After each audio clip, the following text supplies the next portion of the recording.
नमस्कार, आप देख रहे हैं न्यू इंडिया लाइव और मैं हूं आपके साथ लव शर्मा। रुक करते हैं आज की तमाम बड़ी खबरों की ओर। खबर सहारनपुर से है, जहां देहरादून अंबाला हाईवे पर भीषण सड़क हादसे में 4 लोग जिंदा जल गए। ये घटना चुनैटी पुल के पास हुई है। बता दें कि गाड़ी को आगे और पीछे दोनों साइड से टक्कर लगी, जिससे गाड़ी के परखच्चे उड़ गए और उसमें बैठे 4 लोगों की जिंदा जलकर दर्दनाक मौत हो गई। वहीं मामले की जानकारी मिलते ही थाना रामपुर मनिहारन पुलिस और फॉरेंसिक टीम मौके पर पहुंचकर जांच में जुट गई। 2024 के लोकसभा चुनाव से पहले कांग्रेस की मेजबानी में नया विपक्षी मोर्चा बन गया है। आज बेंगलुरु में 26 विपक्षी दलों की बैठक के दौरान गठबंधन के नाम पर मुहर लग गई। अब तक समझा जा रहा था कि विपक्षी गठबंधन का नाम यूपीए ही रह सकता है। हालांकि दोपहर 3 बजते बजते साफ हो गया कि एनडीए के सामने अगले चुनाव में इंडिया लड़ेगी। जी हां, आई से इंडिया, एन से नेशनल, डी से डेमोक्रेटिक, आई से इंक्लूसिव और ए से अलायंस। इंडिया का नाम रखने के पीछे कई कारण हो सकते हैं। विपक्षी नेताओं के धड़ाधड़ आ रहे चक दे इंडिया वाले ट्वीट से साफ हो गया है कि विपक्ष ने कौन सा दाव चला है। अब चुनाव में बार बार इंडिया नाम सुना जाएगा, जो राष्ट्रवाद की भावना से ओतप्रोत है। कैबिनेट मंत्री सतपाल महाराज ने भीमगौड़ा बैराज की नदी पर बने सिडिकुल से बिहारीगढ़ देहरादून मार्ग को जोड़ने वाले क्षतिग्रस्त हुए पुल का गहनता से निरीक्षण किया। आपको बता दें कि प्रदेश में हो रही भारी बारिश के चलते जनपद हरिद्वार में भी भारी तबाही मची हुई है।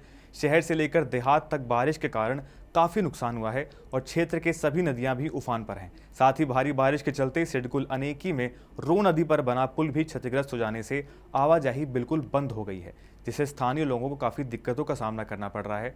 तो वहीं कैबिनेट मंत्री सतपाल महाराज ने कहा कि नया ब्रिज बनाने के लिए भी डीपीआर तैयार किया जा रहा है, जिसको लेकर 25 लाख रुपए जारी कर दिए गए हैं और जल्द ही नया पुल बनकर तैयार हो जाएगा। इसके साथ ही उन्होंने और क्या कुछ कहा, सुनिए। वृष्टि के कारण रोशनाबाद बिहारीगढ़ मार्ग में किलोमीटर 3 में स्थित अनेकी नाम स्थान पर बॉक्स सेतु लगभग 25 किलोमीटर लंबाई में धंस गया है।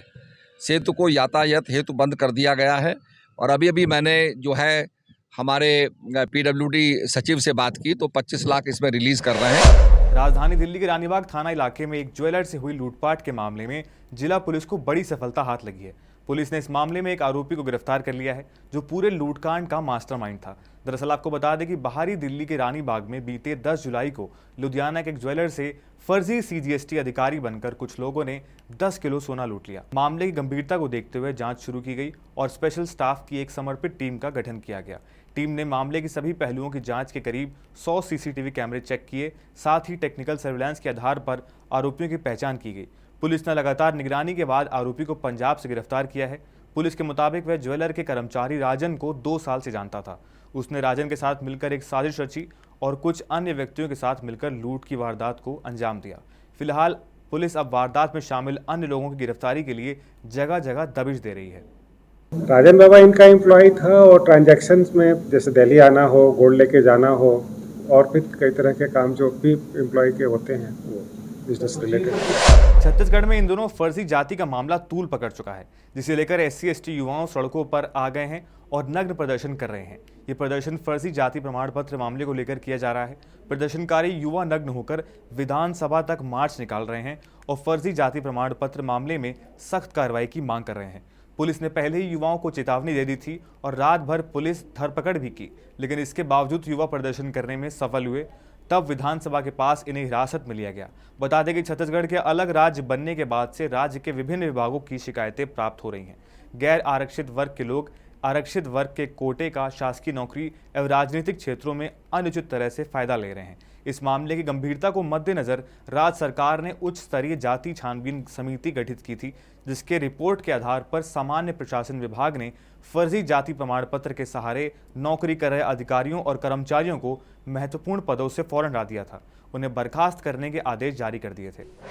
खबर उत्तर प्रदेश के जनपद बलरामपुर से है, जहां पर बलरामपुर विकास खंड के तमाम ग्राम प्रधानों ने पुलिस अधीक्षक को अभद्रता को लेकर ज्ञापन सौंपा है। वहीं बलरामपुर के देहात कोतवाली के कोतवाल जयदीप दुबे की उच्च अधिकारियों से शिकायत की। हालांकि ये मामला कोई नया नहीं है। बलरामपुर में अक्सर पुलिस के तमाम लोग इसमें शामिल नजर आते हैं और तमाम आरोप लगते रहते हैं। वही ग्राम प्रधानों का कहना है कि कोतवाल जयदीप दुबे ने प्रधानों के साथ अभद्र व्यवहार करते हुए अभद्र भाषा का प्रयोग किया है और जब भी कोई ग्राम प्रधान अपने गांव की समस्याओं को लेकर कोतवाली पर जाते हैं तो अभद्र भाषा का प्रयोग करते हुए उन्हें भगा दिया जाता है। वही प्रधानों ने जानकारी देते हुए क्या कुछ कहा, सुनिए। हम लोगों को कई समस्याएं हैं। सबसे बड़ी समस्या तो देहात कोतवाल जयदीप दुबे से हुई है। जो ग्राम प्रधानों को अपमानित कर रहे हैं। अगर कोई प्रधान भाई थाने पर जाता है तो वो कहते हैं अगर निजी समस्या हो तो आओ, नहीं तो प्रधान की थाने पर कोई ज़रूरत नहीं है। यदि प्रधान कोई शिकायत लेकर जाता है तो उसको अपमानित कर भगा देते हैं। आज हम लोग जिलाधिकारी महोदय को प्रधानों की समस्याओं को लेकर के ज्ञापन देने आए थे। हमारे प्रधानों के साथ देहात कोतवाल श्री जय दुबे द्वारा अभद्र व्यवहार किया जा रहा है और आम जनमानस के साथ भी उनका व्यवहार सही नहीं है। तो इस चीज़ों से हमारे ग्राम प्रधानों में काफ़ी असंतोष है। जब हम अपनी गांव की समस्याओं के लिए चकमार, नाली, खड़ंजा पर अवैध कब्जों के संबंध में समाधान दिवस में जाते हैं तब भी उनका व्यवहार अच्छा नहीं रहता है, तो इससे आम प्रधान बहुत ही आहत थे। खबरों का सिलसिला यूं जारी रहेगा, आप देखते रहिए न्यू इंडिया लाइव।